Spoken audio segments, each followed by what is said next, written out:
Picture two people, same age, same city, same starting salary. One of them is 45 years old today, sitting on substantial savings, zero debt, and living exactly the life they designed. The other is stressed, living paycheck to paycheck, wondering where all the money went. Same income, completely different outcomes. And here is the part that should keep you up at night. The difference was not luck. It was not a secret investment. It was not crypto or an inheritance or some insider tip. Right now, as you are listening to this, the economic system is working invisibly. For one of these people, the system is making them richer while they sleep. For the other, the system is actively making them poorer. And the worst part is the second person has no idea it is happening. They think inflation is just like the weather, random and unpredictable. But it is not. The system operates on specific rules, and today we are going to strip away the noise and explain the hidden mechanics of wealth that most people never learn.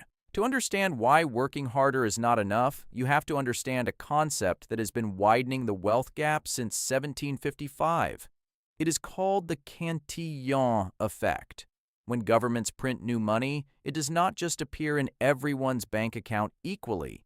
It flows directly into the banking system first. The major financial institutions get access to trillions of freshly printed dollars before prices in the economy have a chance to change. They do what any rational actor would do. They invest. They buy real estate. They buy companies. They buy assets. They lock in today's prices before the inevitable explosion. By the time that new money trickles down and reaches average workers and savers, prices have already soared. Your rent goes up. Your grocery bill jumps. The money in your savings account has less purchasing power. You are working just as hard, but your paycheck buys less.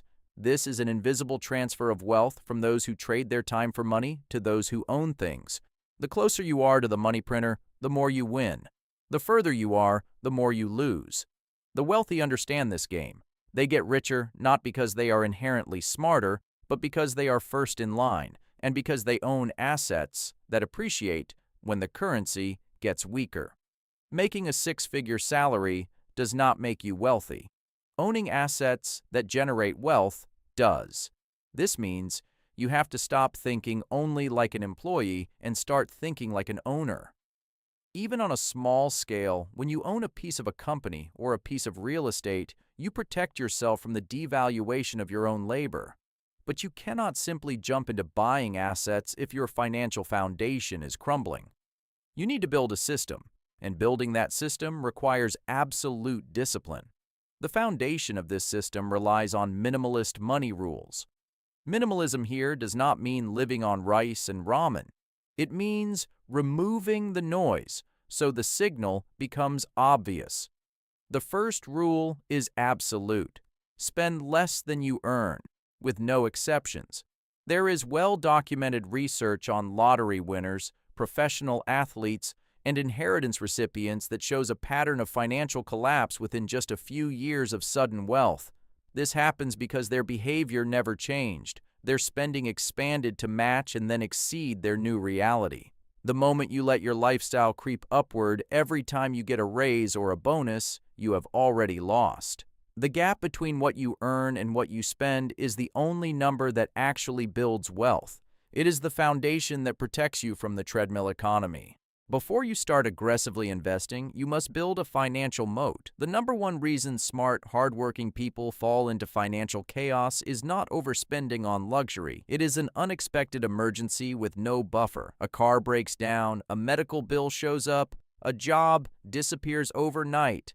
Suddenly, someone doing everything right is forced to use a credit card at 24% interest, watching their progress unravel. A financial moat is 3 to 6 months of living expenses, kept liquid, accessible, and untouched unless a true emergency happens. When you have it, you negotiate from strength. You do not make fear-based decisions. Alongside this moat, you must eliminate consumer debt aggressively. Consumer debt is a claim on your future time. Every dollar you owe is a dollar your future self has to earn, plus interest, before they get to keep anything. Attack high-interest debt because every dollar you stop sending to a creditor becomes an instant, guaranteed raise. Once your foundation is secure, you can build the cash flow loop. Most people are trapped in the treadmill economy. You wake up, you work, you get paid, taxes come, rent gets paid, groceries are bought, and suddenly the money has vanished. The rich intercept their money before their lifestyle expenses take over. When money comes in, they do not immediately upgrade their car or move to a nicer apartment. They automate an interception point. They take 20 to 40% of what comes in, or even just 10% if they are starting small, and they redirect that flow first. They set up automatic transfers before the money even touches their main account, before they can see it or spend it. That intercepted money goes directly into a multiplication engine. This could be real estate, stock market index funds, or business reinvestment. The specific vehicle is less important than the function it serves. It generates returns. When you invest a portion of your income and it generates a 10% return, you just made money without working a single additional hour. The wealthy do not spend these returns. They create a feedback loop. The returns get reinvested back into the multiplication engine. Now you have more money generating returns, which means more returns next time, which means even more money to invest. This compounding effect is the closest thing to a cheat code in the financial world. While you are sleeping, your money is working. After 10 or 20 years, you are not just building wealth. You are building a living system with its own momentum. The system eventually runs on its own, and you stop being dependent on your time and your paycheck. The math of this system works beautifully, but it requires time, which brings us to the most critical phase of your wealth-building journey. Most people view their 40s as middle age, just a continuation of the daily grind. But financially, your 40s are the most powerful decade of your entire life. In your 20s, you had time, but no money. In your 30s, you had some money, but also debt, kids, and chaos. But in your 40s, you finally start to have both higher income and enough time left for compound interest to do serious work. This combination of time and capital is rare, and it is where the path diverges between those who will work forever and those who will walk away. Think back to those two people from the beginning. Let us call them Victor and Trevor. Trevor experienced what psychologists call hedonic adaptation. He got a raise, he upgraded his house, he bought a nicer car. His income grew, but his net worth barely moved. The more he had, the more normal it felt, and the more he needed just to feel the same satisfaction. He built an entire life around his income, creating a gilded cage. If he stopped working, everything would collapse. Victor made a different choice. He stopped asking how much he made and started asking how much he kept and what that money did while he slept. Every dollar Victor put to work in index funds and real estate was a tiny soldier working on his behalf. Victor succeeded because he defined what enough looked like. He found his financial independence number. Your financial independence number is the amount of money you need invested to live off the returns indefinitely without touching the principal. Using the 4% rule, if you need $60,000 a year to live, your target is $1.5 million. Having that clear target changes your behavior. Victor stopped moving the finish line. He maxed out his retirement accounts. He avoided pulling equity out of his home for unnecessary renovations. He built diversified income streams, and he quietly said no to social spending pressure. He skipped the expensive destination trips and drove his car a few years longer. He chose freedom later over fleeting fun now.